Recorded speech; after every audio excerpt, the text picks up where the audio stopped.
नमस्कार दोस्तों, कैसे हैं आप सब। उम्मीद करता हूं कि सब ठीक होंगे। फिल्म एक्सपोज इन हिंदी में आप सबका फिर से स्वागत है। फिल्म का नाम सिसु। ये फिल्म 2022 में रिलीज हुई है और इसकी IMDb पर रेटिंग है 6.9 आउट ऑफ 10। कृपया चैनल को सब्सक्राइब करें और घंटी का बटन दबाएं। कहानी की शुरुआत बैकग्राउंड में एक आवाज से हुई, जहां 1944 के दूसरे युद्ध के बारे में बताया जा रहा था, जिसमें रूस के बीच खूनी युद्ध और जर्मनी के नाजी सैनिक टूट पड़े क्योंकि दोनों देशों के बीच रिश्ते अच्छे नहीं थे। इसके बाद हमें एक बूढ़ा आदमी दिखाया जाता है जिसका नाम कोरपी है और वही इस कहानी का मुख्य पात्र नायक है। कोरपी वास्तव में एक यात्री है जिसके पास एक भी आश्रय नहीं है। वो जमीन में गड़ा हुआ सोना ढूंढने का काम करता है। अब भी वो अपने परिवार से दूर एक जगह पर आ गया है। कोरपी के साथ उनका पालतू कुत्ता और एक घोड़ा भी है जिनसे वो बहुत प्यार करते थे। ये दोनों भी उसके साथ यात्री थे और इसी तरह उसकी जिंदगी चल रही थी। एक दिन खुदाई करते समय उसे सोने का एक बहुत छोटा सा टुकड़ा मिला, जिसे देखकर वो खुश हो गया। वो सोचने लगा कि अगर इस इलाके में सोने का ये टुकड़ा मिल जाए तो फिर चारों ओर बहुत सारा सोना होगा। तो इसी सोच के साथ अगले दिन वो पहले से अधिक मेहनत करने लगता है। वो सोना खोजने के लिए अलग अलग गड्ढे खोदता है। साथ ही उसे ये भी डर था कि कहीं कोई मुझे देख न ले। खुदाई करते समय उसे काफी समय लग गया, लेकिन कोरपी को उसकी मेहनत का फल नहीं मिला। यानी उन्होंने सोने का एक छोटा सा टुकड़ा भी नहीं छुआ, जिससे वो दुखी हो गया। फिर अगली सुबह जब उसने एक जगह खोदी, उसे बहुत सारा सोना मिला जिसका उसने अनुमान भी नहीं लगाया था। ये देखकर वो काफी खुश हो जाते हैं। खुशी में आंखों से आंसू आने लगते हैं। फिर रात हो गई। कोरपी ने वहां का सारा सोना निकाल लिया और उसके घर आ गया। उसने निर्णय लिया कि सुबह होते ही मैं शहर में सोना बेचूंगा और अच्छा पैसा कमाऊंगा। फिर जैसे ही सुबह हुई, उसने स्नान किया और अपनी यात्रा के लिए निकल पड़ा, जहां से उन्हें तमाम खतरों का सामना करना पड़ा। उसने सारा सोना ले लिया।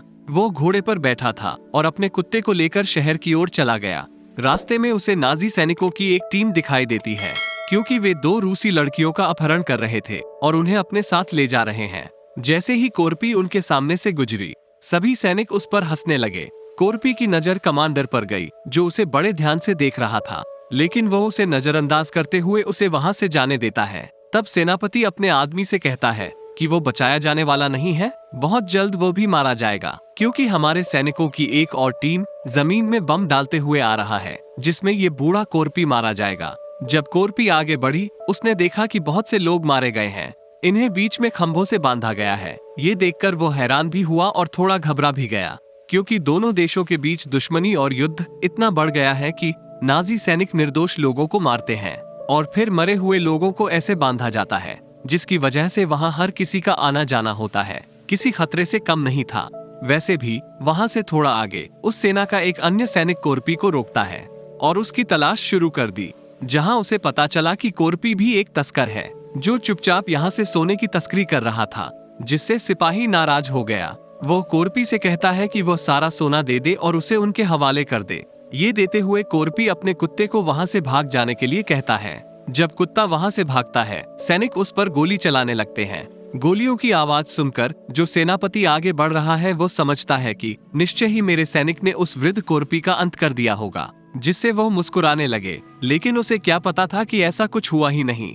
वहां सिपाही कोरपी को परेशान करने लगा। वो उसे चिढ़ाकर उसका मजाक उड़ा रहा था और उस पर हंस रहे हैं, जिससे कोरपी नाराज हो गया। उसने अपना चाकू उठाया और उसके सिर में घोंप दिया, जिसे देखकर जवानों की हालत खराब हो जाती है। लेकिन फिर भी वे मिलकर उस पर हमला करते हैं। फिर क्या था, कोरपी भी उससे अकेले ही भिड़ गई। एक सिपाही का पैर तो दूसरे की गर्दन तोड़ देता है और उसे एक बार गोली मारकर मार डालता है, और इस तरह उसने सभी को मार डाला, जिससे हमें ये भी समझ आता है कि चाहे उसकी उम्र कितनी भी हो, लेकिन वो बहुत बहादुर और शक्तिशाली है कि इतने सारे सैनिक उसके सामने टिक नहीं सके। गोलियों की आवाज सुनकर वो कमांडर टैंक को घुमाता है और उसे इसे वापस लेने के लिए कहता है। और जब वो उस स्थान पर आया, वो अपने सैनिकों की लाशें देखकर बहुत आश्चर्यचकित हुआ। लेकिन जब उसे एक सैनिक की लाश से सोने का टुकड़ा मिला, तब वो बहुत डर गया था, ये सोचकर कि जिस आदमी को हमने अभी बूढ़ा आदमी समझकर नजरअंदाज कर दिया, वो सोने का तस्कर है, जिसके पास ढेर सारा सोना होगा। तो अब कमांडर भी सोने के लालच में अपने टैंक का पीछा करने लगता है। जल्द ही वो कोरपी को देखता है, जिस पर वो अपने साथियों को बुला लेता है और गोलियां बरसाना शुरू कर देता है, जिससे बचने के लिए कोरपी अपना घोड़ा दौड़ाता है और थोड़ी दूर निकल आता है। कमांडर ने भी गोलियां चलाना बंद कर दिया क्योंकि वह कोरपी को देख रहा था कि वह कहां जा रहा है, क्योंकि कोरपी उस स्थान पर आ गया था जहां विस्फोटकों को जमीन में गाड़ दिया गया था। जब घोड़े के पैर में लगा बम, घोड़ा घायल होकर दूर जा गिरा, जिससे कोरपी भी काफी घायल हो गया। अपने घोड़े को मरता देख उसे बहुत दुख हुआ। वो रोने लगता है, लेकिन बिना समय बर्बाद किए वो फिर से सोने के टुकड़े इकट्ठा करना शुरू कर देता है। इसी बीच सेनापति भी अपने सभी सैनिकों के साथ यहाँ पहुँच जाता है, इससे पहले कि कमांडर अपने साथियों को आदेश देकर उस पर हमला कर दे। कोरपी ने बम विस्फोट पर सोने का एक टुकड़ा फेंका, जिससे उसमें विस्फोट हो गया और चारों ओर धुआं फैल गया। फिर सभी सैनिक तुरंत अंधाधुंध गोलियां बरसाना शुरू कर देते हैं और कोरपी अपनी ढाल आगे बढ़ाकर अपनी जान बचाता है। धुएं का फायदा उठाकर वो आसपास ही कहीं छिप गया। अब सेनापति अपने कुछ साथियों को उसे पकड़ने के लिए भेजता है, लेकिन क्योंकि वहां पूरी जमीन पर विस्फोटक फैले हुए थे, इसकी वजह से काफी संख्या में सैनिकों की मौत हो जाती है। सेनापति अपने साथियों को इस प्रकार मरने नहीं दे सकता था, इसलिए वो बाकी रूसी लड़कियों को आगे भेज देता है ताकि वे मर जाएं और सैनिकों को कुछ न हो। इसी बीच कमांडर का सबसे करीबी साथी उसे यह बात बताता है, जिस बूढ़े आदमी के जीवन की हम तलाश कर रहे हैं कोई साधारण आदमी नहीं है। दरअसल वो बेहद खतरनाक कमांडो है। वो इतना बहादुर है कि किसी भी युद्ध में वो अकेला ही काफी है और हमारे वरिष्ठों का आदेश था कि हमें उस पुराने कोरपी से दूर रहना चाहिए, जिसके बाद हमें यहाँ कोरपी की कहानी पता चलती है। दरअसल युद्ध के दौरान रूसी सेना ने उनके पूरे परिवार को मार डाला था। इसके फलस्वरूप वो क्रोधित हो उठा। बदला लेने के गुस्से में उसने करीब 300 सैनिकों को मार डाला, जिसमें दोनों रूसी सेना और नाजी सैनिक शामिल थे। ऐसा करने पर सेना ने उसकी तलाश शुरू कर दी। काफी मशक्कत के बाद भी वो मिल गया। जब वो मरा नहीं, वो जंगल में अकेला रह गया था।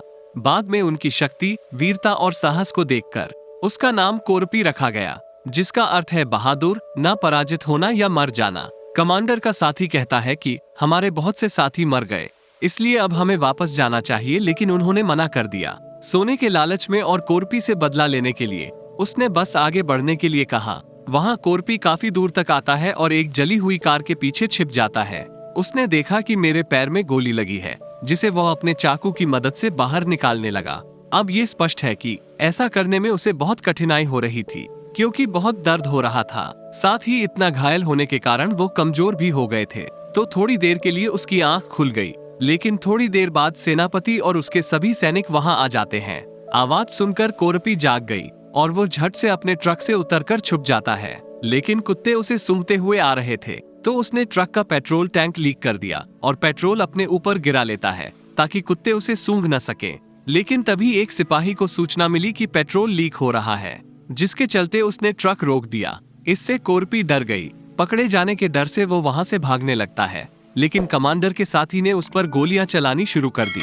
साथ ही वो अपने कुत्तों को भी उसके पीछे भेज देता है। उनसे बचने के लिए कोरपी ने खुद पर गोली चला ली, क्योंकि पूरे शरीर में पेट्रोल भरा हुआ था। सौभाग्य से पास में एक तालाब था, जिसमें वो तुरंत कूद जाता है। अब उनकी हिम्मत और बहादुरी देखकर सभी सैनिक बहुत आश्चर्यचकित और चिंतित हुए कि वो कौन है। वो मरता नहीं और उसे पकड़ा कैसे जा सकता है। लेकिन कमांडर की उसे पकड़ने की कोशिश यहीं खत्म नहीं होती। वास्तव में वो अपने कुछ सैनिकों को भेजता है नाव के माध्यम से पानी में। फिर वे कोरपी को पकड़ने के लिए पानी में कूद पड़े, लेकिन वहां भी कोरपी पानी में एक एक करके सभी को मार देता है। उनकी ताकत सिर्फ जमीन पर ही नहीं थी, लेकिन वो पानी में भी बहुत ताकतवर था। ऐसे में वो भी इस तालाब से दूर भाग जाता है, लेकिन उनका पालतू कुत्ता वहीं छूट गया। ये देखकर सेनापति अब एक नई योजना तैयार करता है। कोरपी वहां से चला गया और एक सुनसान जगह पर आकर रुक गया। यहाँ एक पुराना टूटा फूटा पेट्रोल पंप था। वो उसके अंदर जाकर आराम करने लगा, क्योंकि वो बहुत घायल हो गया था। लेकिन तभी उसे अपने कुत्ते की आवाज सुनाई दी। जैसे ही वो अपने कुत्ते के पास आता है, वो देखता है कि उसके शरीर के साथ बम लगाया गया है। लेकिन जैसे ही कोरपी ने बम बुझाकर फेंकना शुरू किया, बम फट गया, जिसके कारण वो काफी दूर गिर जाता है। वो तुरंत बेहोश हो जाता है। थोड़ी देर बाद सेनापति और उसके साथी इधर आए। वे कोरपी को खींचते हैं और उसे एक लट्ठे के पास ले जाते हैं। उसे वहीं फांसी लगाकर बांध देते हैं। इसके बाद वे वहां से चले गए। अब तुम्हारा क्या विचार है? क्या कोरपी का खेल खत्म हो गया है? नहीं, बिल्कुल नहीं, क्योंकि हम जानते हैं कि वह एक खतरनाक कमांडो है, इसलिए उसे इस तरह खत्म नहीं किया जा सकता। वो अच्छी तरह जानते हैं कि इस तरह के खतरों से कैसे निपटना है। कोरपी अपना पैर लकड़ी के खंभे की कील पर रखता है। इससे उनकी फांसी का वजन कम हो गया है।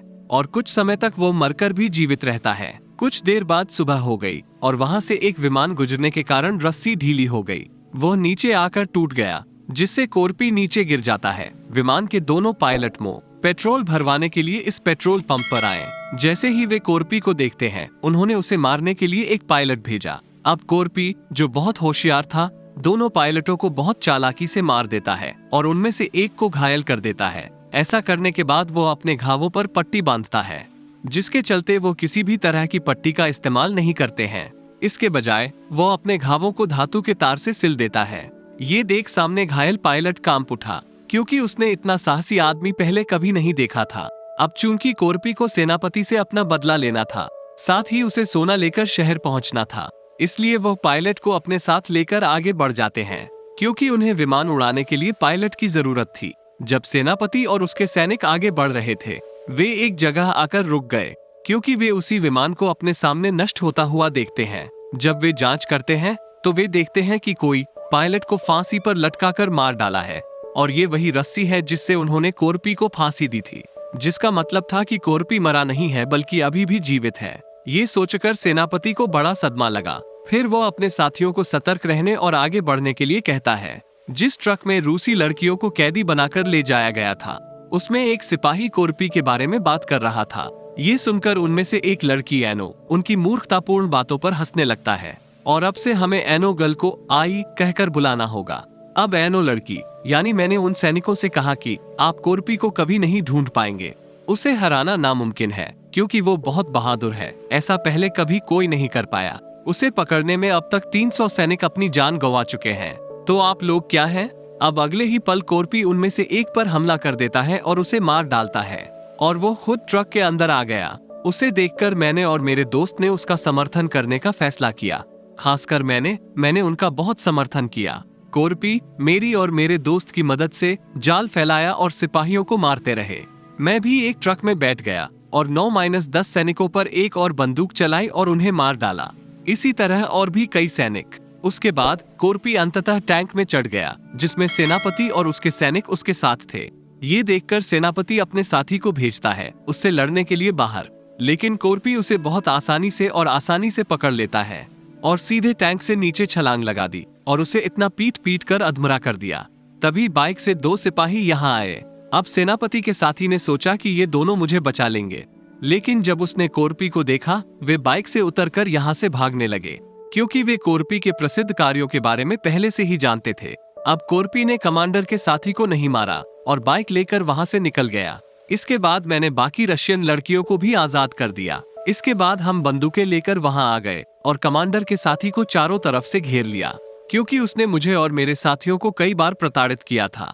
सेनापति ने अपने एक साथी की सहायता से एक पायलट से मुलाकात हुई, क्योंकि वो उन्हें कहीं और ले जाने वाला था। लेकिन जाने से पहले सेनापति अपने ही साथी को गोली मार देता है और उसे मार देता है, जिसका मतलब था कि वो बहुत लालची था कि उसने अपने साथी को भी नहीं बख्शा।